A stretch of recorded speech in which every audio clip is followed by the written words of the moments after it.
second season of the University Alliance Cup featuring Wild Rift. We started with 12 teams in the group stages, the top collegiate teams for Wild Rift in the Philippines competing to take the campus torch, a prize pool of over 100,000 pesos, and of course, the right to call themselves the best in the country, as well as getting those scholarships. We're down to the last four teams for the semis here, and I'm Hiron. With me is Mikey for Zerk, and we'll be your shoutcasters for today's matches.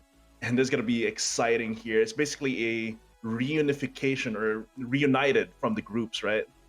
Right, you are. It's first going to be the CPU Golden Lions versus the UST Teletigers. The first Golden Lions are the third seed team from their group, and the first seeds from Mm-hmm. their group, and the Teletigers are their third seed. So, like you said, it's a reuniting, but it's a very interesting one because the Yeah. Teletigers were actually the victors yesterday against the Mm-hmm. second seeds of the other group, Yeah, the which other is group, the yeah. Gearhawks. So it's so Yeah, it's like, unpredictable. It's so yeah. surprising. Like Yeah, looking at the caster predictions, and it was like a wash, man.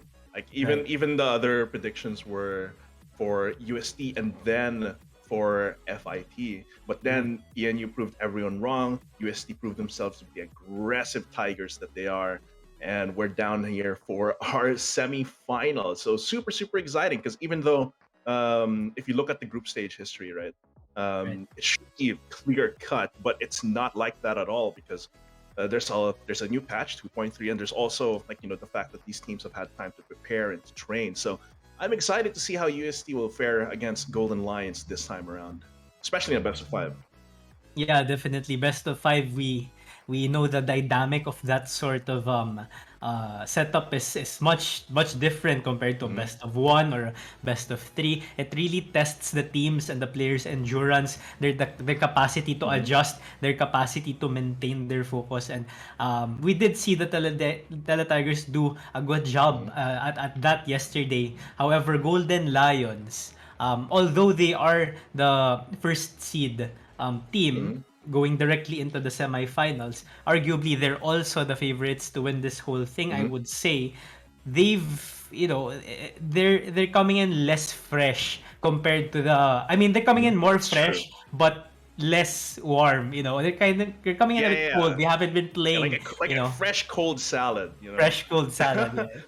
Yeah, because they were waiting in the semis, right? The quarters was for right. the second and third seeds of each group, and yeah, but of course that also means that they give less info to the people that have already played. Like for UST and for PNU, they've kind of already shown some of their cards for especially for this patch as well. So this is always why like playoffs is always so interesting because you have all the interplay between like how much info you've given from playing already in the quarters, how much preparation, how much you've warmed up already from the weekend. So very exciting, and I love the storylines for each individual team as well. Like CPU, they've always been like in the shadow of the USA team, like for the region, but now Right. they've overshadowed them in Wild Rift, and now they're going to be facing off against UST, who has never really lost to a Visayan team in collegiate esports. If you look at the history for AcadArena, maybe even all the way back to like LVL days. So this could be CPU's chance to make their mark, not just as a Visayan team, but as a Visayan team against the Teletigers.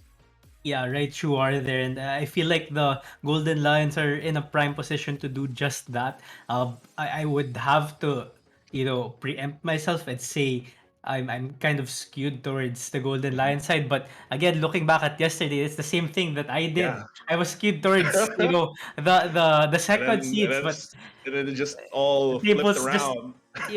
it's a table flip, Mhm. so we really never know. Like maybe Teletigers after their match yesterday against the Gearhawks, perhaps they've grown once more. Maybe they leveled up again. So it really comes down to the propensity of the players as well to take in all of the learnings. Also scouting. I'm Oh pretty yeah. sure the Teletigers have done their job watching, reviewing the games of the Golden Mhm. Lions, trying to spot out their weaknesses. Yeah, knowing their enemy is always the first step to success. It's that GI Joe thing. The knowing is half the battle. But yeah, this is going to test them as well because CPU. they can be a little bit unpredictable. But generally, a lot of the teams in UAC or UAC kind of skew towards the aggressive side, and I think UST really exemplifies that. Their comps usually don't have like super solid rocky frontliners. They just go in and charge in like cavalry, and they make it work really, really well. Their team fighting is on point, so I'm really excited to see what they have to offer. And of course, all these teams here in UAC, they are alliance organizations, so they've been part of the alliance. I think PNU is also a newcomer into the alliance as well, but they're proving themselves. So if you want collegiate esports in your campus, just check out AcadArena at acadarena.com/alliance. The alliance program or alliance program gets access to exclusive tournaments, mentorship, event support, and of course the Globe Esports Merit Scholarship. And I'm pretty sure the UAC would not be a thing without some of our sponsors as well: ASUS ROG Phone 5, Globe Telecom, Logitech G, and Riot Games and Twitch Students. So let's talk before the match starts. Let's talk a little bit about these wonderful sponsors like the ROG Phone 5, Mikey, or Berserk rather. Yeah, I mean ROG Mhm, Phone 5, it's such a great mhm. gaming phone with a Qualcomm Snapdragon 888, a 144 Hz AMOLED display, a massive 6000 mAh battery. So with this phone, you can really take your gaming experience to the next level with that hashtag as well for those who dare. It's available in your nearest ASUS and ROG accredited stores nationwide, by the way. So just hop on to rog.acadarena.com to check it out. Yeah, so if you've been checking out the Tagalog broadcast, you know that Yuko and Rebenga flex their ROG phones to Ooh, all of us really? as well. Oh And man. Dash has also flexed his Logitech G mouse as well. So shout out to our partner at Logitech G. If you're looking to supercharge your gaming setup so you can hashtag keep playing, check out Logitech's amazing gaming gear at logitech.acadarena.com or type exclamation point Logitech G in the chat for 175 peso discount for a minimum of 1,750 peso purchase on any Logitech G product. So perfect. You get a full audio quality from a Logitech headset with the ROG Phone 5. I think that's a great combination. But yeah, going back to this matchup here for Golden Lions and Teletigers, um, like this is going to be once again the test for the Teletigers to see. It's a test for both teams. For Teletigers to see how much they've improved, and for CPU to like make their mark as a Visayan team. Yeah, right, sure. You did mention a while ago that the Teletigers have had the history of going Yeah, up against the Visayan Giants, yeah. and you also mentioned that Only they lost have once. Yeah. they only lost once in League of Legends PC Mhm. against SRIA Miracles. At that time, they had one of the current players of Liab right now, their mid laner, Kanji, in the roster. So, it's not really that of a Mhm. surprise because, you have that sort of Yeah. caliber of a player in your Uh team. huh. But still, this is another test, like you said, for the Hmm. UST Teletigers. But, you also said that the Teletigers, when it comes to their draft, they don't really draft any front line. They really want to go in strong, hard, quick. Hmm. Drafting those assassins, Akali, Camille, things like that. Hmm. It's also very similar to how the golden roster of the UST Teletigers from the LoL PC Yeah. esport draft. No, they really want to go in. So it's kinda similar in that regard. Hmm. Hmm. When they do actually draft that front line, like of course they pick up the Galio, they pick up the Leona. It's more of like a vanguard or battering ram kind of deal, Right, right. rather than a shield. Rather than using the shield for protection, they're like using it to bash people's heads in. And what meanwhile, CPU, they're very well rounded as well. Um, but one player that I always watch for is Tohage, right? He picks up the Yasuo. He picks up a plethora of these top laners, very versatile, can go for like something quite tanky, like the Garen acting as disruption, but he can really put out the damage. Like he picked up the Yasuo at some point during the group stage as well. So expecting a lot of great playmaking from Tohage here, but of course the rest of the team is not one to be trifled with as well. Definitely agree with you there. And on the Mhm, other side of things for the Tigers, the player I'm really looking out for based on the mhm, games they played yesterday is Shotty. I believe mhm. that he's the Dragon Lane carry of the Oh Tigers, and yeah. he was really able to play so consistently, dishing out the continuous damage for his team. Really try, I think a lot of the team fights Mhm. would have gone so close if not Yeah, completely lost without Shotty performing really at the top of his game. yeah, and there's that confidence that's just radiates from Shoti, right? Like we see him going for the package, going in, not just to like cut off or just to go for the engage, but just to chase down targets. That's so UST really plays a lot like a cavalry unit where they just go for the charge. And the thing with charges is that you want to keep your formation to disrupt the charge, stop the horses with your spears, and maybe CPU can do that, or CPU can maybe pull a fast one on them, disperse their formation, and then attack from the flanks. Because CPU can be unpredictable like that. They like going for these unorthodox tactics. Yeah, especially with one of their players who is actually part of an Hmm. amateur, I mean a professional team for Wild Rift there. Hmm. I'm looking out for Soul in particular. He Hmm. is listed as a sub, but he Hmm. has seen Uh, play like a already for secret CPU. weapon. Yeah. Right. And you really don't know what this sort of player can bring out, especially during clutch Hmm. matchups like this during the semifinals. So, Yeah. the fact that we haven't seen a lot of the Golden Lions recently might also mean that they might have been, cooking up something special for us to see during their fight with the Teletigers. Hmm. Hmm. And if there's any time to pull out like a secret weapon that you've only used once or twice, it's going to be now. Like both teams, like Firis is a sub also for the Teletigers, and we've actually seen Firis play before in different games. So this is going to be exciting. I want to see them bring out their subs for this best of five here. Yeah, it's not really typical for teams to bring out their subs, but this is Hmm. a bit of a special case. Hmm. It's very exciting whenever we have a situation where the sub is actually something very, very potent that can turn things around, that can serve as a surprise factor. So definitely agree with you there. I'm very, very excited as well. And for the side of the Tigers too, I mean, I'm wondering if they have anything left in their bags to pull out for today's match, because Hmm. I think they kind of showed us their cards yesterday. Hmm. You also mentioned this already. So in terms of that, I guess they're coming in at a disadvantage. And to add to that, pretty sure the Golden Lions maybe one, two, or I don't know if all of them, but I'm pretty sure they were able to catch the games of the Teletigers Hmm. as well yesterday. So that's some scouting for you. Yeah, that's the Intel advantage of waiting in a later stage of a playoffs here. So very, very exciting. I want to see a lot of cross map plays here from Lazuli. If you give him the Galio, if you give him the TF as well, the Twisted Fate, could be dangerous. Even the Ziggs can really apply a lot of pressure from the mid lane to other lanes. But for the most part, people will just ban against him, right? Bans the Diana, bans the Galio, bans the Ziggs. Sometimes the Akali, but curiously, we do still see Akali in pro play, but it seems it's fallen out of favor, at least in the quarterfinals for UAC. Like it was left open, never got picked up. Maybe they're not yet comfortable with the weaker laning that can't dominate as well, but maybe they're not confident in that. Yeah, I mean, a testament to that is just recently I Hmm. noticed that in the other league, in the professional league, the top laner of Team Secret used to, I mean, chose to pick up a Lee Sin Baron lane against an Hmm. Akali. So just shows that there is that sort of weakness in Akali in the early phase that can be pounced on, by Hmm. picking a sort of counter like a Lee Sin Baron lane. Lee Sin Baron lane, it's been seeing a lot of use in the LoL PC side of things in Oh professional yeah. play, but it's a pretty niche pick for Wild Rift. So I'm also excited to see if any sort of cheesy picks like that to come out.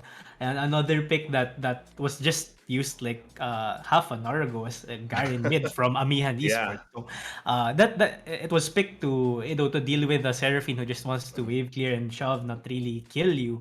So I'm very interested to see if either of these teams, the Teletigers or Golden Lions, can draft in a way that makes use of these very intricate Mhm. matchup considerations. Like just looking at the matchup, and you look at what the list of people say or use during these games, and depending on what lane, it's like, okay, Lee Sin, Baron lane, kind of not used a lot. Maybe let's not try that. But For to be able to think outside of that box and go, okay, this in this specific matchup, they picked this Baron lane first. I think Lee Sin is going to be good for it.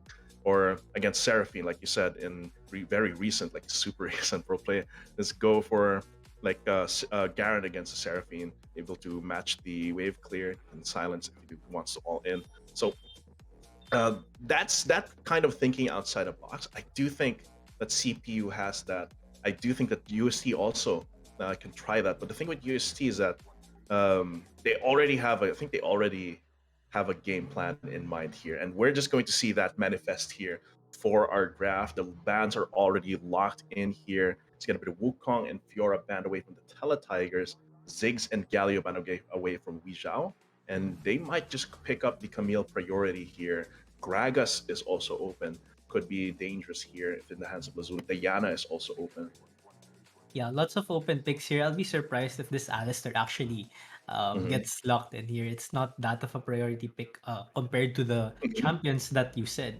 Something interesting though, it seems like CPU has done their homework. Wukong has been banned. That is known to be the Mhm. comfort, one of the comfort junglers of Chaos. But here we are. Just as you said, Gragas is left open, so it is picked up And by Vi. the side of Teletigers. So yeah, that kind of limits the flex Mhm. probability of Graga. So that's not going in the jungle for sure. Probably Baron lane or mid. Mhm. A lower chance for support. We don't see that too often. Yeah, But not too uh, popular right now. right. So but this fight kind of telegraphs what sort of composition the Teletigers want to Mhm. draft. They want to go in. Like you said, this is aligned with the nature of how we know this team. And to answer that, it's gonna be the Kaisa getting locked in. And interestingly enough, it's the Ari to maybe kind of deal with the Vi. Yeah, I mean, it's very dangerous to just lock onto the Ari, right? Yeah, you can tell, okay, it just locks on full, but Spirit Rush back and you're left alone for the most Right. part. So that kind of limits Chaos's options here to go in. And I do think Ooh. that, okay, the TF, so Lazuli, like I said, Lazuli likes going for that global pressure. Galio was banned. They did opt to ban the Galio here because I don't think they want to see it from blue side, but TF is going to get picked up. Garen here, so they reveal that this Camille is probably going onto a jungle side here for Wisdom as well. Tokige picks up that Garen. Like I said, when Tokige is on that Garen, he's this like bastion in the Baron lane. He's the anchor that keeps his team going while they pressure elsewhere. He can disrupt when they need to when it's Drake time or Baron time. And with Kaisa taken away here from Shoti, and with the way that they drafted, yeah, this Tristana isn't out of the ordinary here.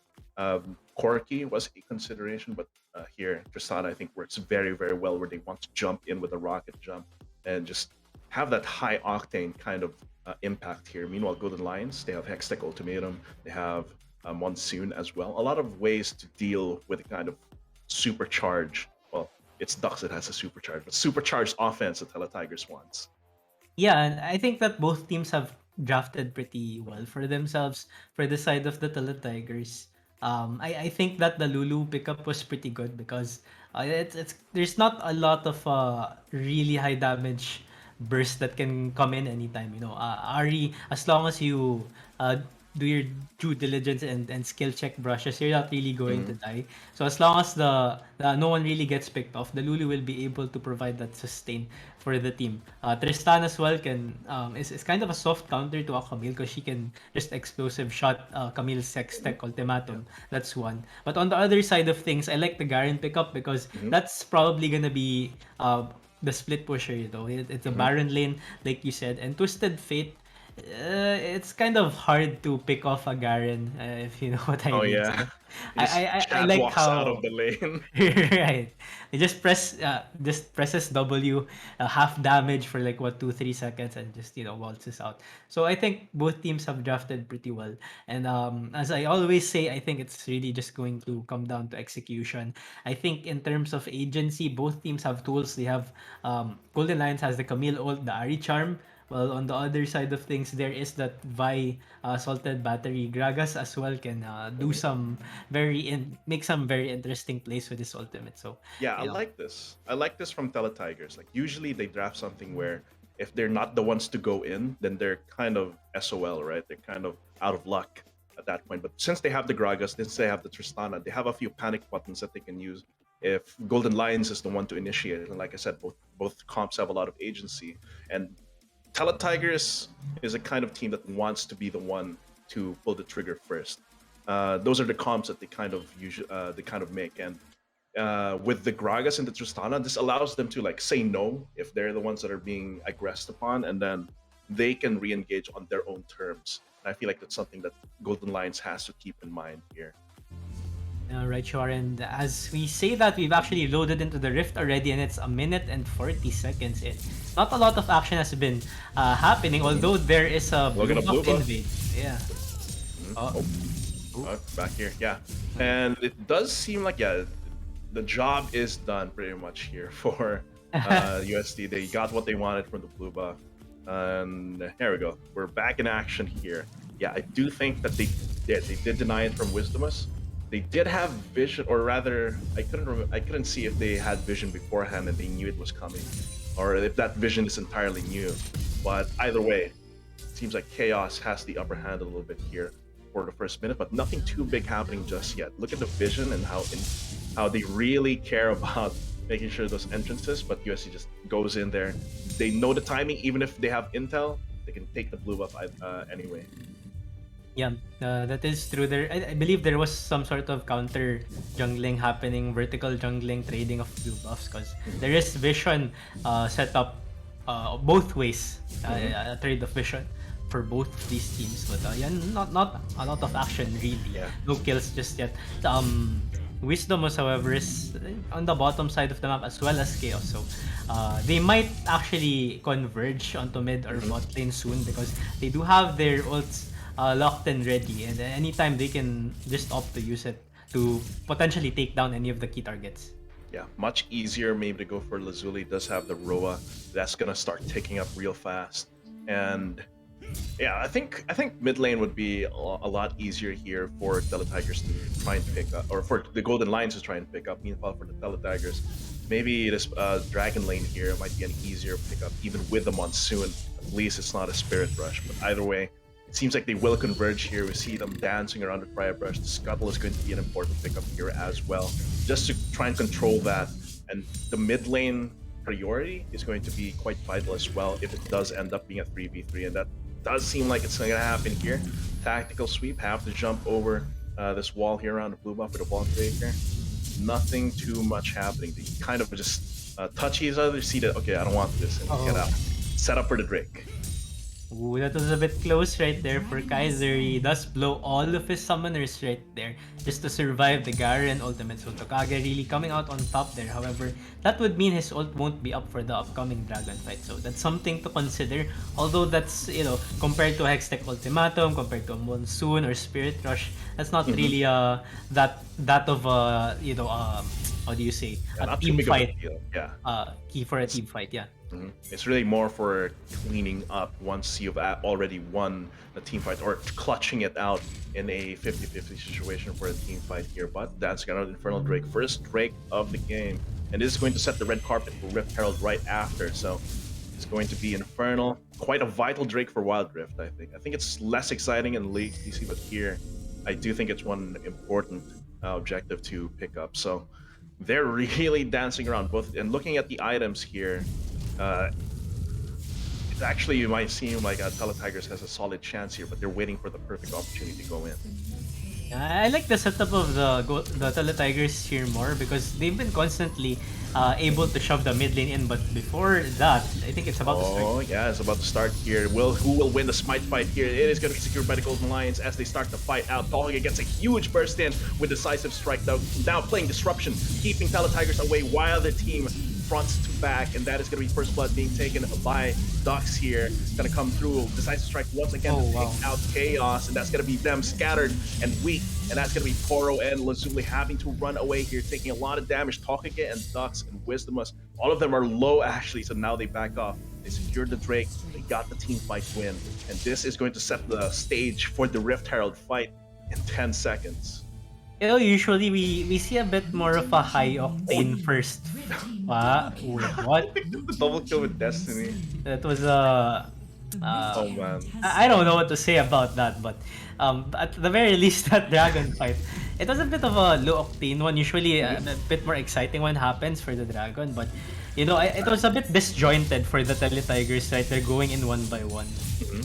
And it was really Tohage playing frontline there, and here is just Chad walking in this, using the courage to get a lot of damage mitigation. This is going to make this Rift Herald fight uh, 4v2 at this point, and they actually, CPU kind of secures it as UST kind of blunders that as well. So it's going to be a kill for Wisdomus 2, and they're gonna straight up summon the Rift Herald top side, get that turret damage in, pick up the gold. Meanwhile, Tohage, he's fine 3v1ing here in this lane, clearing this wave. He can use his passive to get back up, and that is going to be a turret still standing. Meanwhile, Golden Lions marching down top, stealing away the Krugs. Teletigers has to back off as Wei Zhao is right around the corner. Look at that Hextech ultimatum onto Chaos here, and now he is basically atomized at that point through Entropy Soul, taking a lot of damage. Explosive cast, not gonna secure the kill just yet, and a clutch tornado. One more tick of damage would have been enough, but Soul lives to see another day. And it seems like a 3k gold lead for Golden Lions so far. Yeah, that was a very, very huge tempo play for the Golden Lions. Not only were they able to secure the Rift Herald, they were also able to take down the Baron lane tier 1 tower and save their Dragon lane tier 1 tower at the same time. So also they got, I think, 2 more kills for that matter as well. So this is kind of a blunder that we've seen time and time again from most of the collegiate teams, where they have a strong side in the map and they kind of want to make a play there, and that their play was to take down the Dragon Lane tier 1 tower. But you can't be greedy and make 2 plays at once. They were pretty weak on the top side. They tried to contest that Rift Herald, but because they really, forced the issue